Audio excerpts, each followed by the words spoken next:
इस तरह से आप पोर्टल पर लॉगिन कर लेंगे। उसके बाद यहाँ 3 लाइन्स पर क्लिक करेंगे, आपको यहाँ ई फाइल मिलेगा, इस पर क्लिक करेंगे। इनकम टैक्स रिटर्न्स, इस पर क्लिक करेंगे and file income tax return, इस पर क्लिक कर देंगे। यहाँ पर देखेंगे आपको असेसमेंट ईयर चूज करनी होगी, जैसे कि करंट में असेसमेंट ईयर 2024-25 चलिए, इसे सिलेक्ट कर लिया।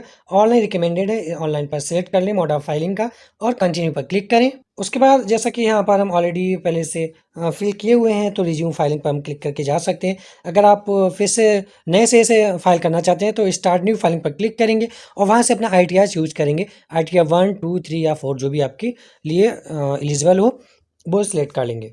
इस तरह से यहाँ पर देखेंगे आपके सेक्शंस ओपन हो जाएंगे। Personal information, gross total income, total deduction, tax paid वगैरह सारे कॉलम्स ओपन होते होंगे।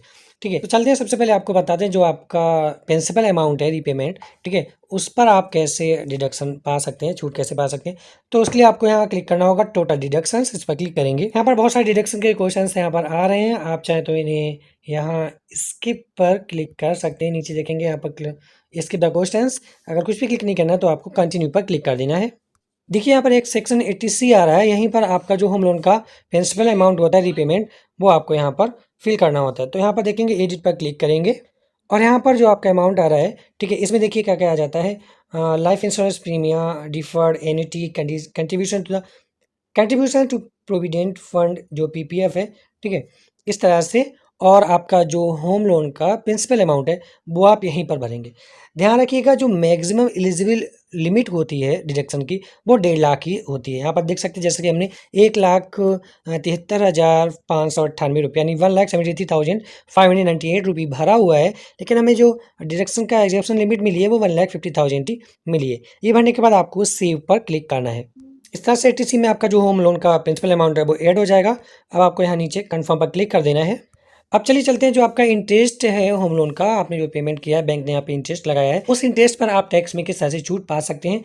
तो उसके लिए आपको क्या करना है, यहाँ देखेंगे ग्रॉस टोटल इनकम, इस वाले कॉलम पर क्लिक करेंगे, नीचे स्क्रॉल करेंगे, यहाँ पर आपको कुछ भी नहीं करना और यहाँ कंटिन्यू पर क्लिक करना है। यहाँ पर आप देख पाएंगे आपकी इनकम फ्रॉम सैलरी है, जो भी सैलरी से इनकम हुई होगी वो यहाँ पर है।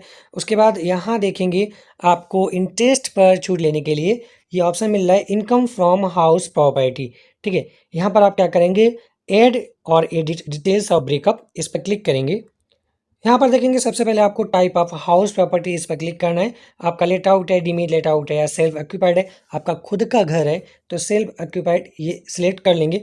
उसके बाद आपका जो इंटरेस्ट बना होगा वो आपको बैंक से स्टेटमेंट मिला होगा, उसमें से देखिए और इस वाले कॉलम में भरिए interest payable on borrowed capital, यहाँ पर भर दीजिए। उसके बाद arrear unreleased rent received during the year less 30%, इसमें कुछ भी नहीं भरना, जीरो ही रहने देना है। उसके बाद इसे यहाँ ऐड पर क्लिक कर देना है। जैसे कि यहाँ पर देख सकते हैं माइनस में आ गया है, तो आपकी जो ग्रॉस टोटल इनकम है उसे ये माइनस हो जाएगा। ऐड पर क्लिक कर दीजिए, तब आप इस तरह से देख पाएंगे इनकम फ्रॉम हाउस प्रॉपर्टी में यहाँ पर जो है माइनस में ये अमाउंट आ जाएगा, आपको इंटरेस्ट पर छूट मिल जाएगी। और जो इनकम फ्रॉम अदर सोर्सेस है, इनमें आपका जो बैंक का सेविंग अकाउंट पर जो इंटरेस्ट मिला है उसमें भी टैक्स लगता है। जो मैक्सिमम है 10,000 तक का एग्जाम्पशन लिमिट होती है। 10,000 तक रुपए पर जो आपको ब्याज मिला है बैंक से उस पर टैक्स नहीं लगेगा। ओके, और interest from income tax refund अगर कोई आया होगा आपका पिछले साल, उस पर जो इंटरेस्ट बना होगा उस पर भी टैक्स लगेगा। तो ये इनकम फ्रॉम अदर सोर्सेज है फिलहाल।